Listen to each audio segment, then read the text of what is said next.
बारी बारी, देखी जमाने की यारी, बिछड़े सभी बारी बारी। अक्सर हम सोचते हैं कि जब बीजेपी के मुस्कुराते चेहरे, बीजेपी का प्रदेश कार्यालय और मुस्कुराते हुए कांग्रेस छोड़कर बीजेपी में आने वाले नेता जब बीजेपी का भगवा केसरिया दुपट्टा पहनते हैं तो उधर टीवी के दूसरी तरफ बैठे जो कांग्रेसी देख रहे होंगे वो यही सोचते होंगे कि भैया बिछड़े सभी बारी बारी। लोकसभा चुनाव से पहले मध्य प्रदेश कांग्रेस में बड़ी टूट एक बार फिर हुई। अब तो सर रोज की घटना हो गई है। जनवरी से अब तक कितने होंगे जरा अंदाजा लगाइए। 1 2 3 4 5 6 7 8 बढ़ाते जाइए बढ़ाते जाइए बढ़ाते जाइए बढ़ाते जाइए। 5000 कांग्रेसी, जी हाँ 5000। अगर हम केबीसी की तरह कहूं तो 5000 कांग्रेसी, 5000 बीजेपी में शामिल हो गए।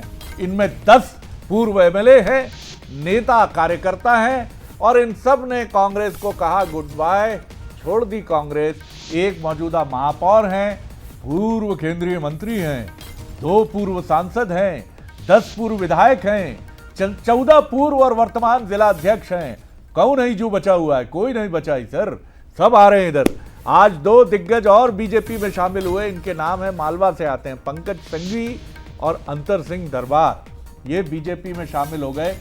पीएम मोदी ने दिया था कांग्रेस मुक्त का नारा, लेकिन इसे संशोधन करके अब कहना होगा कांग्रेस लीडर मुक्त कांग्रेस और इनसे युक्त भारतीय जनता पार्टी। आपको बताते हैं, प्रशंसा बताएंगी कि ये बड़े चेहरे जिनका हम जिक्र कर रहे हैं कौन कौन से हैं ये बड़े चेहरे। प्रशंसा। बिल्कुल, क्योंकि ये जो लिस्ट है लगातार बढ़ती ही जा रही है, लेकिन अब तक कांग्रेस छोड़ने वाले बिग फेस आखिरकार कौन से हैं आपको जल्दी से ग्राफिक्स के जरिए बता देते हैं। पूर्व केंद्रीय मंत्री सुरेश पचौरी हाल ही में हमने देखा बीजेपी में ये शामिल हो गए। इसके साथ ही पूर्व सांसद गजेंद्र राजू खेड़ी, ये भी सुरेश पचौरी के साथ बीजेपी इन्होंने ज्वाइन कर लिया, कांग्रेस को अलविदा कह दिया। इस लिस्ट में पूर्व विधायक संजय शुक्ला जो कि इंदौर से आते हैं, बड़ा चेहरा कांग्रेस का, अब ये बीजेपी के हो गए हैं। पूर्व विधायक विशाल पटेल भी इंदौर में, ये बड़ा झटका कांग्रेस के लिए रहा। इधर आगे बढ़ते हुए अगर इस लिस्ट की बात कर ले तो जबलपुर भी इससे अछूता नहीं है। यहां पर महापौर जगत बहादुर सिंह अन्नू भी बीजेपी में शामिल हो चुके हैं। तो ये लिस्ट देखिए बढ़ती ही चली गई। पूर्व एमएलए अंतर सिंह दरबार आज ही ये बीजेपी में शामिल हुए हैं। इसके साथ ही वरिष्ठ नेता पंकज संघवी भी बीजेपी के हो चुके हैं। कांग्रेस को इन्होंने अलविदा कह लिया है और इंदौर से ये बड़ा झटका, मालवा निमाड़ से सर ये बड़ा झटका आज लगा।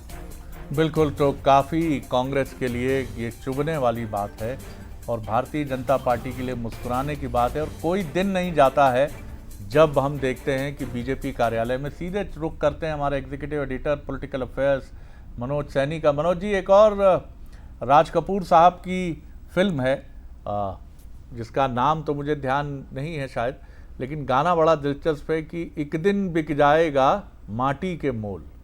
तो इसको ऐसा कर लीजिए कि एक दिन चला जाएगा बीजेपी में तू, कांग्रेस में रह जाएंगे प्यारे तेरे बोल, ला ला ला ला ला ला। क्या कहेंगे मनोज जी? जी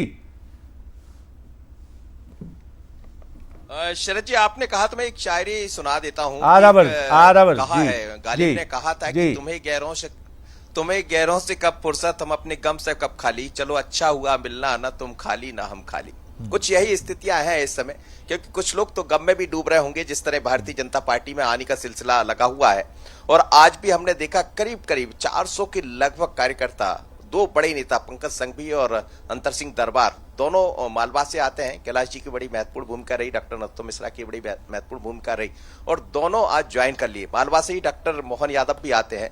लेकिन खबर यही नहीं रुकेगी, क्योंकि जो 5000 की संख्या है और बढ़ने जा रही है। खबरें ये भी आपको याद होगा 2013 की एक तस्वीर थी जब राव उदय प्रताप सिंह और भागीरथ प्रसाद दोनों को टिकट दे दिया गया था, उसके बाद वो अपनी पार्टी छोड़कर और भारतीय जनता पार्टी में आ गए थे। तो भले बीजेपी ने 29 टिकट अपने घोषित कर दिए हैं, लेकिन यदि कांग्रेस कोई ऐसा टिकट लेकर आती है तो कोई, आप बहुत बड़ी खबर भी आपको दे रहा हूं कि हो सकता है कि ये भी देखने को मिले कि 2013 की तस्वीर फिर एक बार 2024 में नजर आए कि टिकट मिलने के बाद भी कुछ लोग आ जाए तो बड़ी बात नहीं।